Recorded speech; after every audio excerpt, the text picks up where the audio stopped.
Hello, everybody. Good morning and welcome to Daf Yomi.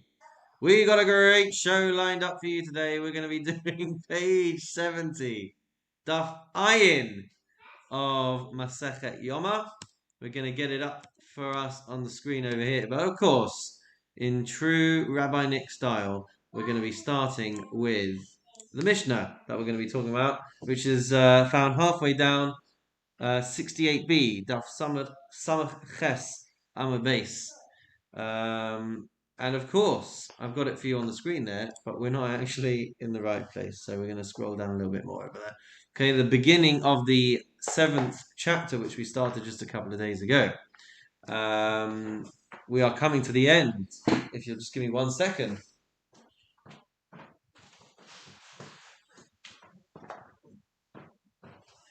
I keep forgetting to do this as well. We're coming to the end of the Kohen Gadol's Avodah. He has been doing a lot of stuff since we last had a chance to record together. And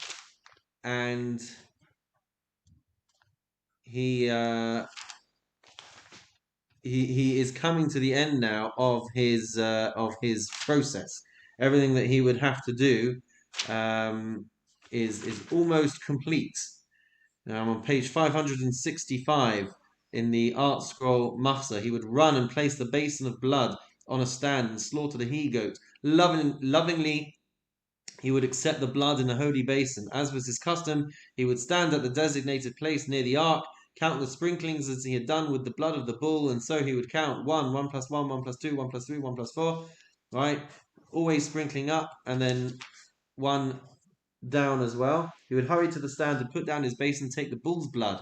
He would exert his feet to run, and he would stand outside the curtain. He would sprinkle with the same procedure. He would then rush and repeat the sprinkling with the blood of the he-goat. So he's going backwards and forwards with the bull and with the he-goat. He would return and mix the bloods on the gold altar, 7 sprinklings on its surface, 4 on its corners. He would come to the living he-goat and confess to God the people's careless and wanton sins, and he would say, I would beg of you, Ana Hashem, Chatu Avu Pashu Lefanecha. They have erred, been iniquitous, willfully sinned. And then everybody would say, Baruch Shem. Eventually they would. They would they would kneel and prostrate and lie down and say, Baruch Shem Kavod Mafutoli Olam Va'ed. He would finish up with them, and then he would send away the Seir La'azazel, the other goat. He would send it away with a designated person to a harsh desert to bear to an isolated place the filth of this sin-stained nation. It would get pushed off a rocky cliff. The bones of the goat would be smashed like crushed earthenware. The Kohen Gadol would grasp a sharpened knife and tear open the bull and the he-goat, remove the sacrificial parts, intertwine the limbs for burning. He would read aloud the day's Torah readings, and that's pretty much where we're getting to now. He would read aloud the day's Torah readings, which is at the bottom of page 567. So that's where we're going to pick it up, guys. He's done all of this stuff. He's sent away the goat into the desert to be pushed off a cliff. And now, says the Mishnah, Balo Kohen Gadol likros. It came time for the Kohen Gadol to read from the Torah. In Ratzah likrot b'vigdei vutz koreh v'im lav koreh b'itzdlis lavan mishalo. If he wanted to, he could read the Torah wearing his priestly garments that he was wearing from before, and if not, then he could change into a white robe of his own. Chazan HaKnesses notel sefer Torah v'nosno l'rosh HaKnesses v'rosh HaKnesses nosno l'skan v'askan notno l'kohen gadol v'kohen gadol amedu mikabel.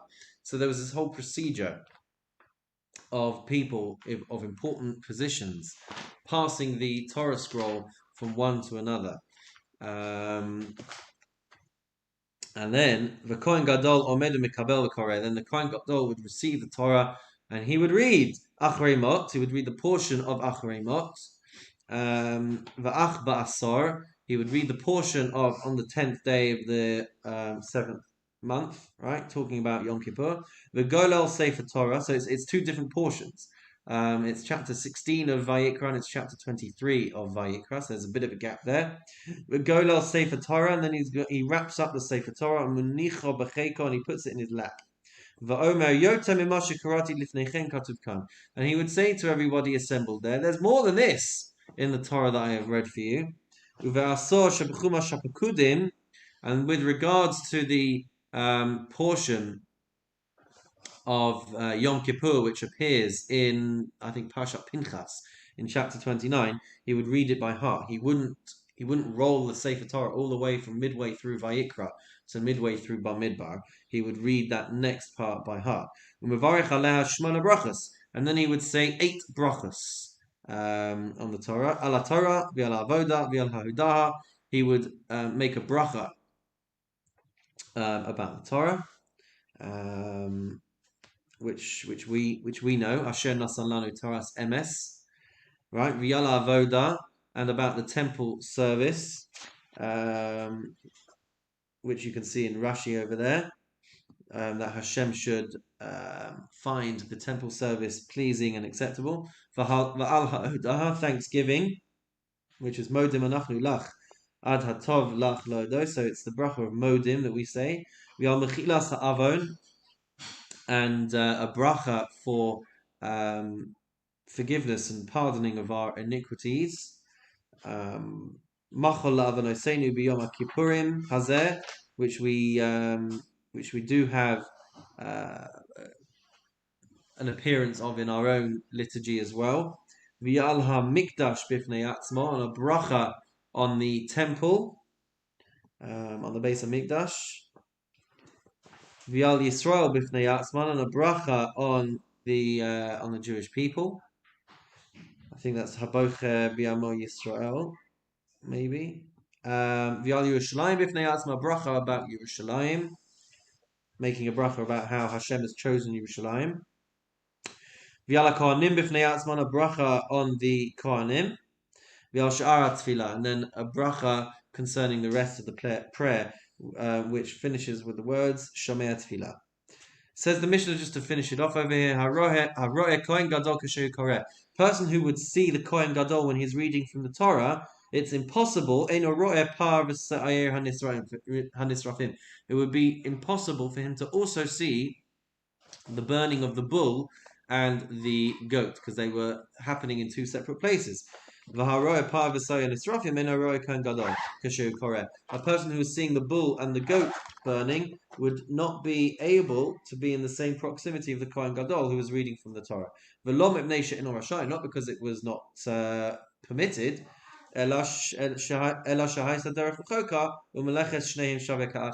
but because there was a huge space between where these two locations were, and it just wasn't feasible. It just wasn't possible to be able to witness the two things happening simultaneously because they were too far apart from each other. All right. So with that in mind, ladies and gentlemen, that's our Mishnah that we've been dealing with, and we're going to turn now to the Gemara at the top of page 70a, page Ayin Amud Aleph. Says the Gemara, quoting the Mishnah, "V'golel Sefer Torah v'chulei," and the Kohen Gadol would wrap the Torah up after reading from Achrei Mot and from V'ach V'asor. So reading two portions from the book of Vayikra, before he went on to read the portion from Bamidbar, he would wrap up the Sefer Torah. He would do, Hagbar and Gilila essentially, and then he would hold it in his lap, or hold it close to his chest. Asks the Gemara, "V'kol kach lama?" Why must he say all this? Answers the Gemara, "Kadei shelo lahotzi laz al Sefer Torah." He has to, the Mishnah has to tell us this explicitly so that people do not think that there is a problem with the Torah scroll. The fact that he is reading something by heart and isn't reading it directly from the scroll, people might think, oh gosh, the scroll must have been invalid, it must have been disqualified, it must have been not kosher. So in order to avoid that, the Mishnah tells us explicitly that this was the process, that he would fold it up, he would put he would not read directly from the scroll, and he would say that portion in the book of Bamidbar, he would say it by heart. Says the Gemara, quoting the Mishnah, and he would say the portion from Bamidbar by heart. Asks the Gemara, Amai Niglol v'nikri. Why should he say it by heart? Let's roll the Torah scroll on, and then he can read it from there. Amar Rav Huna Berei de Rav Yoshua, Amar Rav Sheshes. Rav Huna, the son of Rav Yoshua, quoting Rav Sheshes, says, "Lefisha ein godel Sefer Torah b'tzibur, b'nekavad tzibur." You don't roll the Torah scroll in such a long in such a large amount because you want to, out of respect for the community, not making them sit there and wait for you to roll all of those columns until you finally find a place in the book of Bamidbar. Therefore, we don't insist that he rolls it from one place to another. But asks the Gemara a good question over here. Let's do what we do. The Naisi Acharina V'Nikre. Let's take out another Torah scroll and let's read from that one. Rav Huna bar Yehuda Amar. Rav Huna bar Yehuda says, Mishum Pegamo Shel Rishon.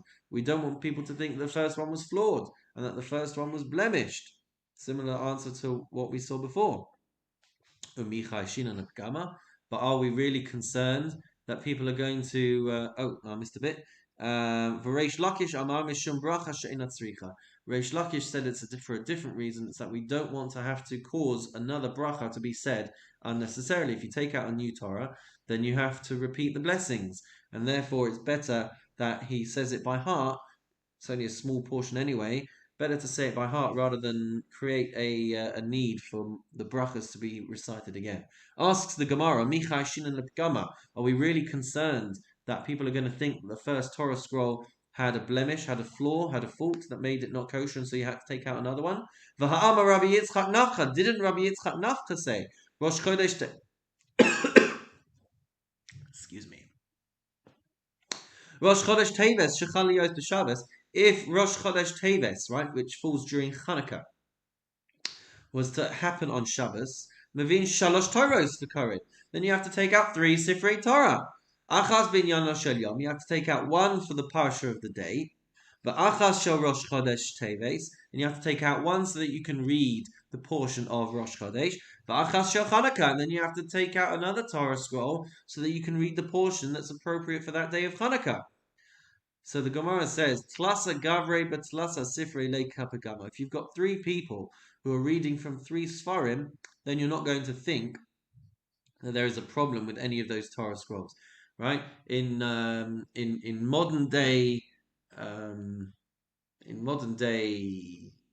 procedures, right? Each of those 3 Sifrei Torah is a different person is called up for each one. Back in the day, it would be one reader who was reading these things.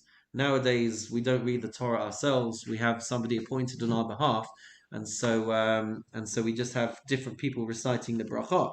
So when you've got 3 people in charge of the Torah reading, then you're not going to think that the scrolls are invalid. But Chad Gavra betrays Sifrei. But the fact that you've got the Kohen Gadol, one person who's reading from these 2 scrolls, and he's the one who's saying the brachot, Ika Pagama, then there is the risk that people are going to think that the Torah scroll was invalid. Moving on, the Gemara quotes the Mishnah, Umavarech Aleha Shmona Brachas, and the Kohen Gadol would say 8 brachas after he reads from the Torah. Tana Rabbanan, the sages taught that these are the 8 brachot al HaTorah, the bracha on the Torah, Kederech Shemevarchin Bebeis HaKnesses. That's the bracha that we say as usual, right? Asher Nasan Lanu Torah Semes. Al Ha'avoda V'al Ha'hoda'a V'al Mechilas Ha'avon Kesikna. The bracha concerning temple service, thanksgiving, and pardoning of iniquity. The Gemara says that is all in accordance with the established text, the established liturgy that has been written. We have these prayers still in our prayers. V'al ha'mikdash b'fnei atzmo, v'al ha'kohanim b'fnei atzman. The bracha on the temple and the bracha on the kohanim. V'al Yisrael b'fnei atzman, v'al sha'ar tefillah. And then there's the blessing on the Jewish people and the blessing on the rest of the tefillahs. Tana Rabbanan says teaches the sages. Ushar ha'tefillah. The blessing concerning the rest of prayer would read, Rina Techina Bakasha Milfanecha Al Amcha Yisrael Shetzrichin Lihivasha V'chosen B'Shomea Tefillah. The bracha would go along the lines of song, supplication, petition before you for your people Israel who need to be saved, and then he would conclude with Shomea Tefillah, the bracha of Shomea Tefillah, Hashem who hears our prayers. Va'achar kach kol echad ve'echad maybe sefer tomer b'beisa v'koreh bo kadei laharas chazusa l'rabim. And after the Kohen Gadol would finish his bracha, so then everybody should take the Torah scroll from their own house, their own version, and they should read from it for themselves in order to show its beautiful appearance to the community. Which is amazing. The fact that everybody would be doing this all at the same time. Everyone's reading from the Torah scroll, and the community as a whole is embracing the beauty of our Torah. Says the Gemara, quoting our Mishnah, "Haroeh Kohen Gadol," that if you were to see the Kohen Gadol reading from the Torah, then it would be impossible for you to also see the burning of the bull and the burning of the seir, the he-goat. And the Mishnah said, "Lo mipnei she'eno rashai," not because it's not permitted, just that it's not possible. Says the Gemara though, Pshita. This is obvious that it's not because it's not permitted. It's going to be obvious that it's because you can't be in the same place in two places at once. Mo the same though. What were we trying to teach over here? Kedereish Lakish. We're trying to teach like the opinion of Reish Lakish. The Amar Reish Lakish ein ma'avirin ala mitzvahs. A person should not pass over. In the right place? Yeah. You should not pass over an opportunity to perform a mitzvah. Umay mitzvah, and what is the mitzvah that you could be passing over? What mitzvah is there to hear the Kohen Gadol rather than to be present at the burning of the bull and the he-goat? And the Gemara answers, Barov am hadras melech kamash melan. There is a verse in Proverbs that talks about how the king's glory is magnified when there's a multitude of people, and there's a lot of people seeing what's going on. So there becomes a concept, therefore, that to be able to do things in a large public gathering is more of an honor to Hashem than to do things in a smaller gathering. So, for example, you can read Megillas Esther at Purim time on your own, but there is a mitzvah, there's a beautification to the mitzvah of Barov Hadras Melech, of doing these things in a large public setting so as to magnify the honor that is being given to Hashem. So that you may have thought is the mitzvah that you are violating or missing out on by going over to the other procedure of burning up the bull and the he-goat. And the Mishnah was telling us that you're not violating a mitzvah by doing this. Okie dokie. We now come halfway down Ayin Amud Aleph. We now come to another Mishnah. Continuing with the Kohen Gadol's process. So the Mishnah says, "In bevigdei vutz korei," if he remained wearing, if he read the Torah scroll while wearing his fine white linen garments, then his procedure is as follows: Kidesh yadav raglav, he should sanctify his hands and his feet, wash his hands and his feet. Pashat yarad v'tavar, he should strip off, go down into the mikveh and immerse. Alav v'nistapag, he should come out of the mikveh and dry himself off. Ve'viu lo bigdei zahav, and he should wear his regular Kohen Gadol uniform, his gold clothes. V'lavash, and he should get dressed. V'kidesh yadav raglav, and then he should wash his hands and his feet. V'yatsa v'asa es elah v'es el ha'am v'es shivas kvasim t'mimim b'nei shana divrei Rabbi Eliezer. So Rabbi Eliezer says he would come out and he would process his ram, his korban, v'es el ha'am, and the ram of the people, v'es shivas kvasim t'mimim b'nei shana, and 7 unblemished lambs which were each at least a year old. That's the opinion of Rabbi Eliezer. We're going to see now that there is a big discrepancy between the precise order in which things should be done. And hopefully by the end of the daf would have cleared it up. But you just have to try and follow it along a little bit. So that's Rabbi Eliezer's position. Rabbi Akiva says, Rabbi Akiva Omer, Im tamid shel shachar hayu kravin upar ha'ola v'sir hanaseh b'chutz. Rabbi Akiva says that the things that Rabbi Eliezer said were done at this point were done much earlier. And Rabbi Akiva says that when you were doing the Tamid Shel Shachar, the morning Tamid offering, he would also be doing the bull of the Yom Kippur, the Ola, and the Seir and the goat,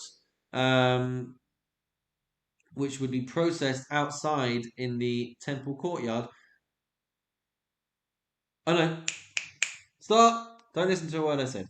So Rabbi Akiva says that the things that Rabbi Eliezer just told us about, his ram and the ram of the people and the 7 unblemished lambs, these were done in the morning with the Tamid Shel Shachar, right? And then later on with the afternoon daily offering, that is when you would bring the par, the burnt offering bull, and the seir hanaseh b'chutz, and the goat which was processed outside in the temple courtyard. These were brought in the afternoon. Hayu karevim. Oh, there you go. Hayu karevim im tamid shel bein arbaim. These things were brought later on in the day. So according to Rabbi Akiva, then kidesh yadav v'raglav, he would wash his hands and his feet. Upashat v'yara v'taval v'alav and his tapag, and he would go down into the mikveh and he would come up and dry off. Heviu lo bigdei lavan v'lavash v'kidesh yadav v'raglav, and they would bring him a set of white garments again, and he would wash his hands and his feet. Nichnas lahotzi es hakaf ve'es hamachter, and then he would go in to the Beis Hamikdash to remove the ladle. One second, let's just scroll down a little bit. Where is it? Yeah. So he would go into the Kodesh HaKodashim to remove the ladle and the coal pan which he had left in there earlier. Kidesh yadav raglav. He would wash his hands and his feet again. Ufashat v'yarad v'taval alav anistapag, and he would go strip off, go down into the mikveh, immerse, come up, dry off. Heviu lo bigdei zahav, and then they would bring him his gold uniform. V'lavash v'kidesh yadav raglav, and he would get dressed, and then they would wash his hands and feet. V'nichnas lahaktir ketores shel bein arbaim. And then he would go into the Beis Hamikdash he would go into the hall to offer up the incense of the afternoon and to prepare the candles of the menorah. The Kiddush Yadav Raglav, and then he would wash his hands and feet. Ufashat v'yared v'tava lalav v'nistapag, and he would go to the mikveh again, according to this opinion. And then we're at the end. Heviu lo bigdei atzmo. Then they would bring him his own. He would bring him his civis, the lavash, and he would put them on. And then he would be accompanied home to his house. Yom Kippur is over at this point. Right, it's not like us who have to wait for nightfall and we've got Ne'ilah and it's dramatic and everything like that. Once the Kohen Gadol was done and he'd finished the process, so Ne'ilah was locking up the temple because it's finished for the day. That's what the word means, Ne'ilah, locking the gates. So in temple times, when the Kohen Gadol was finished, when we've seen that the Bnei Yisrael have had their forgiveness and they've had their atonement because the crimson thread turned white. So now we go home and we party. So he would get escorted home. It would be a whole lavish, elaborate parade. V'yom tov haya oseh lo'ahavav b'shashiyat sabah shalom min hakodesh. And he would go home and he would make a big feast. And it would be a big simchas yom tov because he has managed to come out of the Kodesh HaKodashim peacefully and alive. So just to pick it up from page 567 in the Machzor at the bottom, he read aloud the day's Torah readings, sanctified his hands and feet and undressed. For the third time he immersed himself, donned golden vestments and sanctified himself. Immediately he offered his ram and the ram of the people. He offered the fats of the sin offering and additional offerings as required. He hurried, sanctified, undressed, immersed and sanctified. Having donned the linen clothing, he entered the sanctuary. He removed the number of incense vessels and sanctified. He took off his white clothing and concealed them forever. He readied himself. He went to the mikveh. He put on his cold outfit, sanctified his hands and feet, performed the order of the continual offering, the tamid of the afternoon, and burned it and kindled the lamps. Upon concluding the services, he sanctified his hands and feet, thus completing the 5 mikveh immersions and the 10 hand and feet washings. His beautiful visage was like the sun rising powerfully. Invigorated and joyous, he donned his own clothing.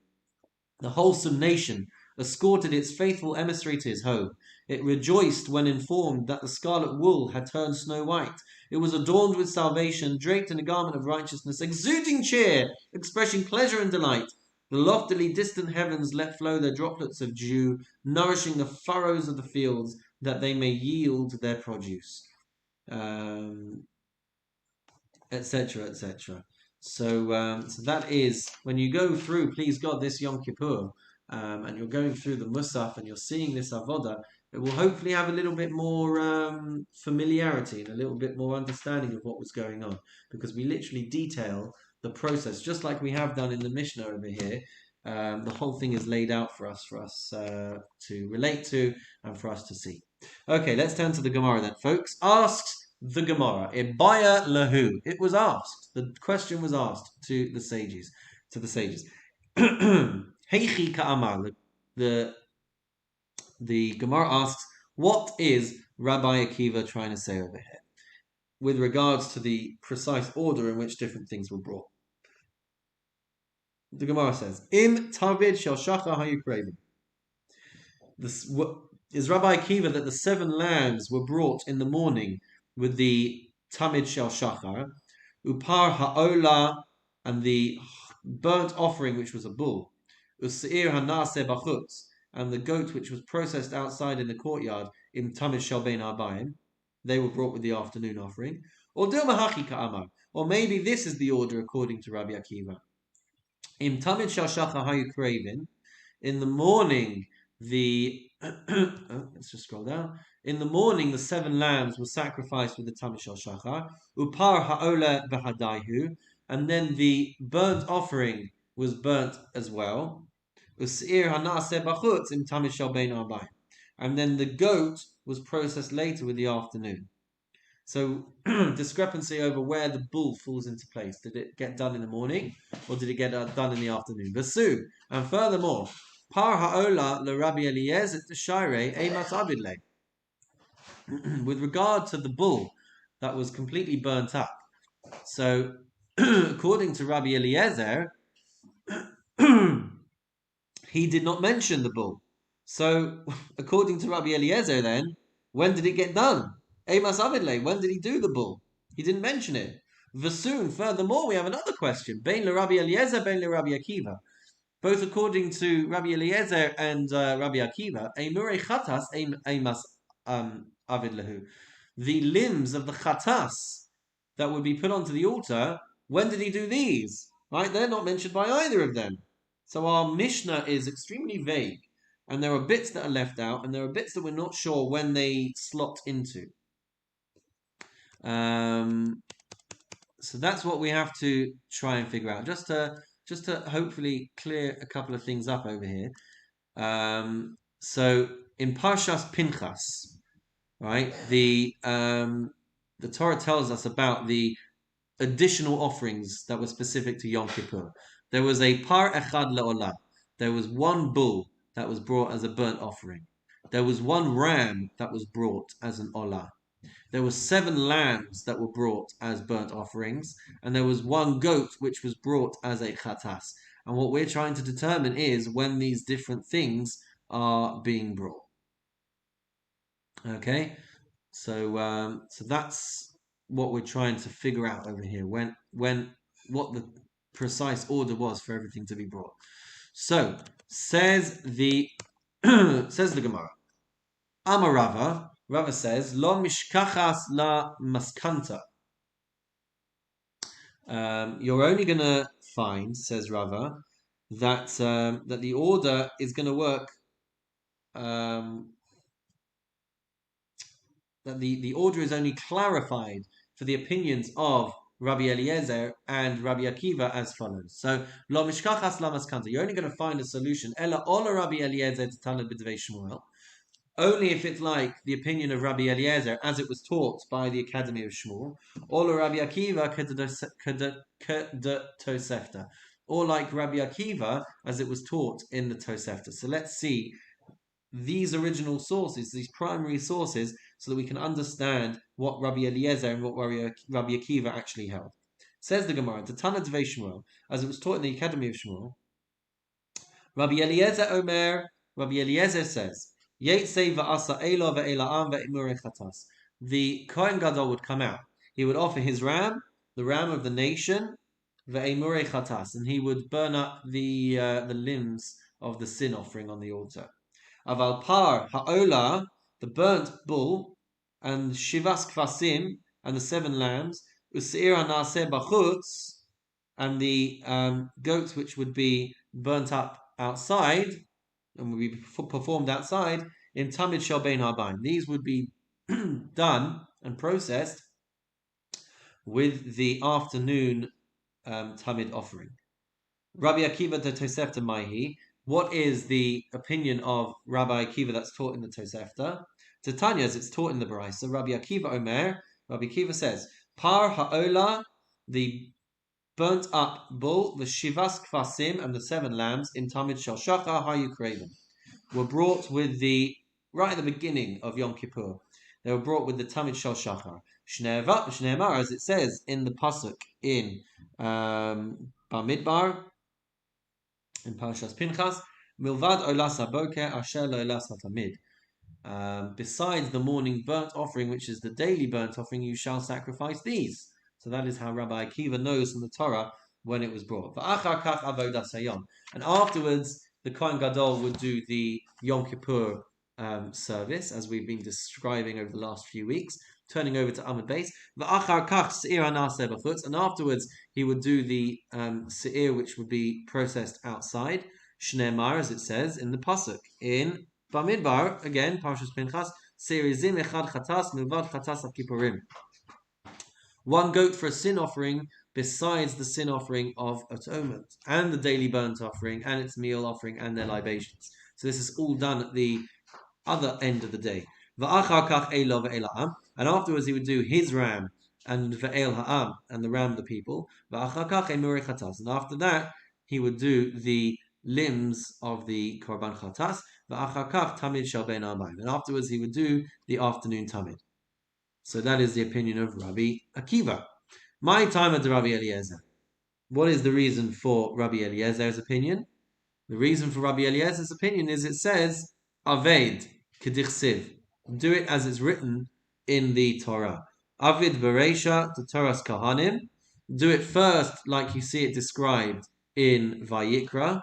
So anything that's mentioned in Parshas Acharei Mos, that's what you should start with. And then afterwards you can do all of the things that are mentioned as well in the book of Bamidbar, in Parshas Pinchas. So Rabbi Akiva, what about him? Why does he have a different reason?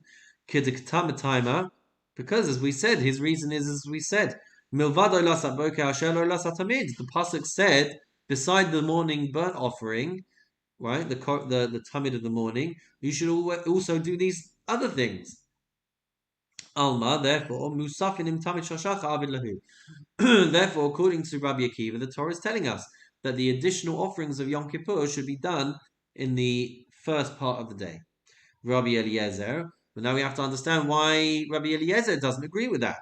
But Rabbi Eliezer, Hai milvad chatas haKippurim mayavid. What does he do with the verse of the additional things aside from chatas haKippurim? Right? Why does he not see the pasuk in the same way as Rabbi Akiva? So he answers, the Gemara answers, Hahu mibaile, he needs it for the following. Al ma shezeh mechaper ze mechaper. He says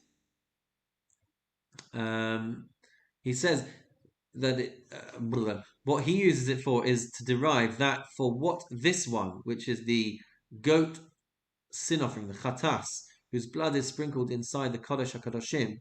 So for what this one atones, okay, that one, the goat sin offering of the additional offerings also atones.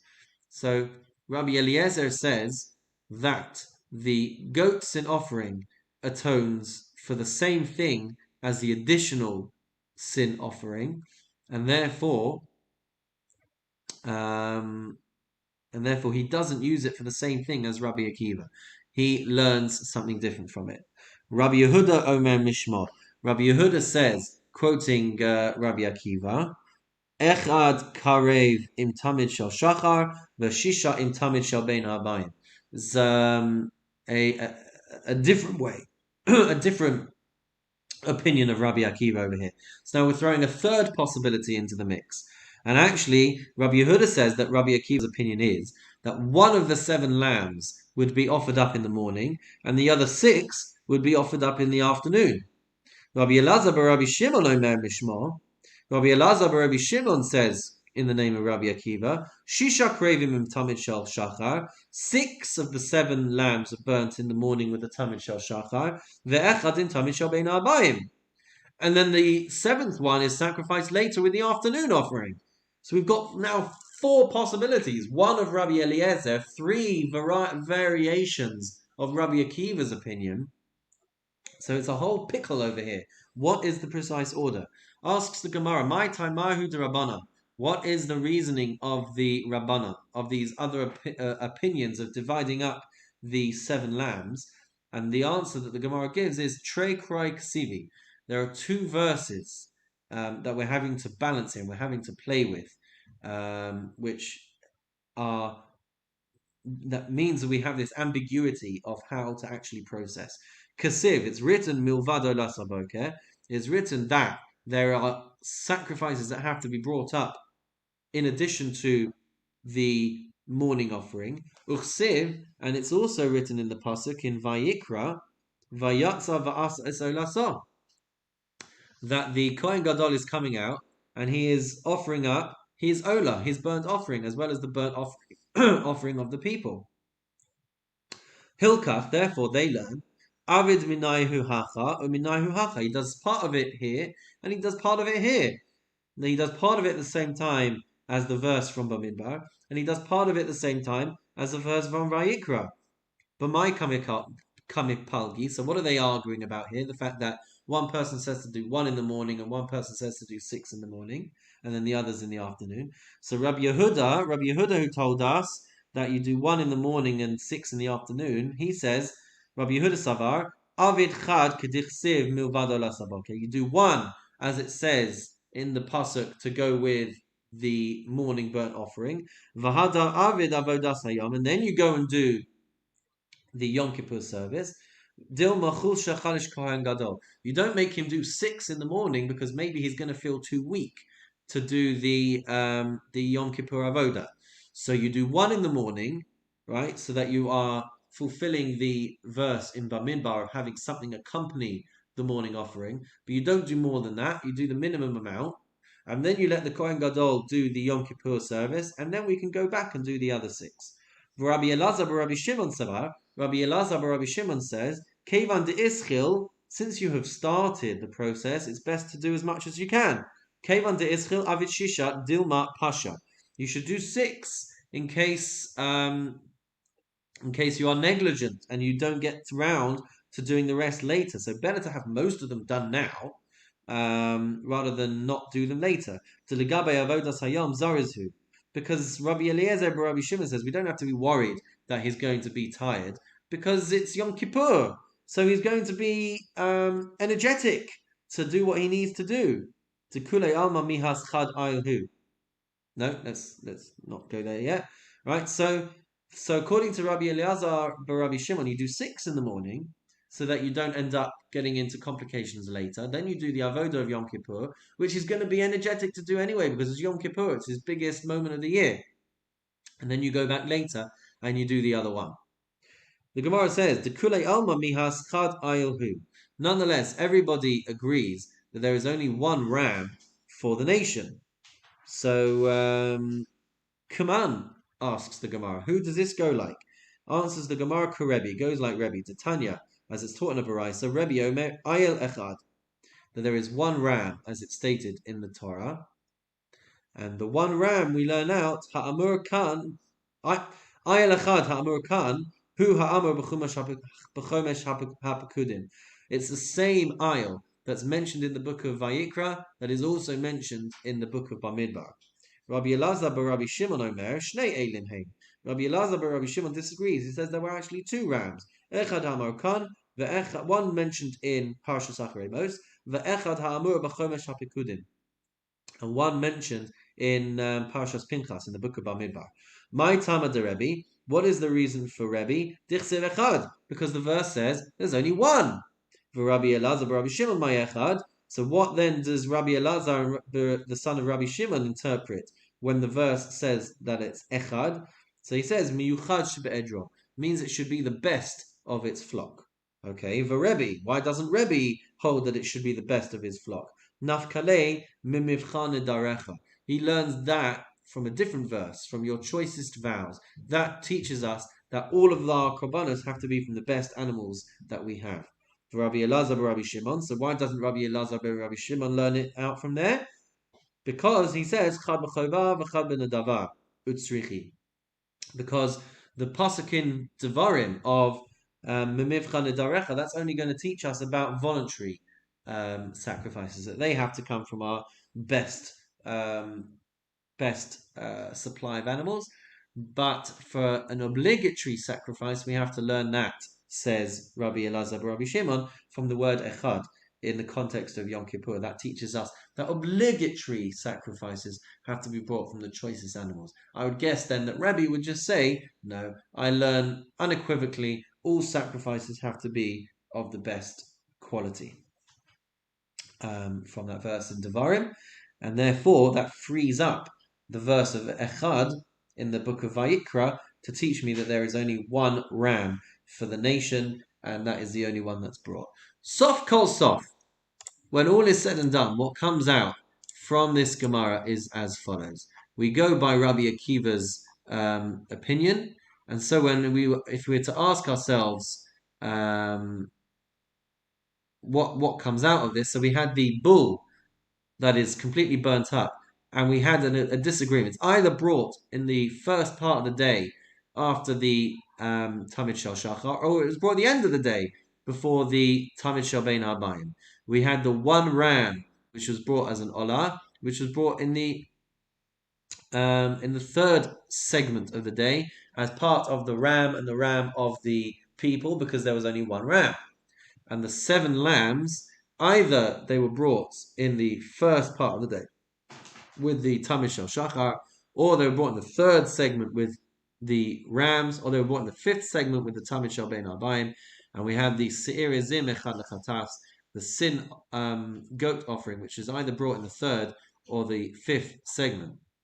That was what I was looking for, actually. So, according to the explanation of Rashi, who I believe holds like Rabbi Akiva, and I think the halacha then goes with Rabbi Akiva, you have 5 tevilas, 5 immersions in the day, either wearing golden garments, the full Kohen Gadol's uniform, or the big day lavan, or the white garments that he would wear. And so what emerges is as follows. When he is wearing his big day zahav, and he's gone to the mikveh for the first time, he's bringing the morning offering, the bull burnt offering, and the 7 lambs. Later he goes to the mikveh for a second time, and he's bringing the bull of the Kohen Gadol. He's starting the process of Se'ir Lashem, the goat that was designated for Hashem, and starting the process of the Se'ir LaAzazel, the Se'ir that's going to be sent away. He would go to the mikveh for a third time, get changed into his golden garments again, at which point he would be doing his Se'ir HaChatas Musaf, the additional sin offering that was a goat, as well as his ram and the ram of the nation, and the limbs and the fat, burning them up on the Mizbeach of the bull and the goat. The 4th mikveh immersion would prepare him into his white clothing, at which point he was going in to take out the ladle and the fire pan from the Kodesh HaKadoshim, and then he was going to the mikveh again, changing into his big day zahav, his golden vestments, at which point he's doing the afternoon offering, and he's preparing the candles for the end of the day. So there we go, ladies and gentlemen. It's complex, it's detailed. I think it's really quite fascinating. Either way, though, ladies and gentlemen, that is all we have time for today. So I look forward to seeing you again next week, when we will be doing Daf Ayin Zayin, page 77. But in the meantime, have a wonderful and meaningful day.